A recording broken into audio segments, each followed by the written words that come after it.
Dhanora police ठाण्यात तैनात असलेल्या केंद्रीय राखीव पोलीस दलाच्या जवानाने आज स्वतःवर गोळी झाडून आत्महत्या केल्याचा धक्कादायक प्रकार समोर आलाय।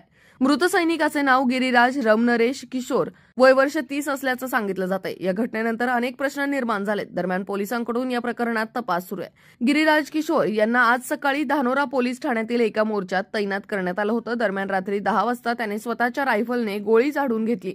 घटनेनंतर त्याला ग्रामीण रुग्णालयात नेण्यात आले, मात्र डॉक्टरांनी त्याला मृत घोषित केले। त्याने आत्महत्या केली की चुकून गोळी लागली हे तपासानंतरच स्पष्ट होईल। कुटुंबापासून दूर सेवा देणाऱ्या सैनिकांना येणाऱ्या मानसिक तणावाचा मुद्दा पुन्हा एकदा चर्चेत आलाय। गेल्या वर्षी 11 डिसेंबर रोजी गडचिरोलीच्या जिल्हा आणि सत्र न्यायाधीशांच्या सुरक्षा रक्षकानेही स्वतःवर गोळी झाडून आत्महत्या केली होती। त्याआधी 12 फेब्रुवारी 2024 रोजी जिल्हा दंडाधिकाऱ्यांच्या निवासस्थानी तैनात असलेल्या सुरक्षा रक्षकानेही स्वतःवर गोळी झाडून आत्महत्या केली होती।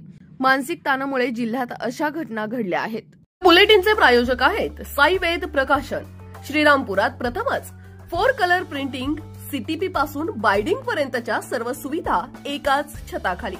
Thermal CTP, Komori Lithrone offset, programmable cutting machine, lamination, creasing, half cutting, folding, pinning, perfect binding, packaging, printing, 4 colour newspaper printing. आमचा पत्ता साई वेद प्रकाशन, एसटी कार्यशाळेमागे, MIDC श्रीरामपूर।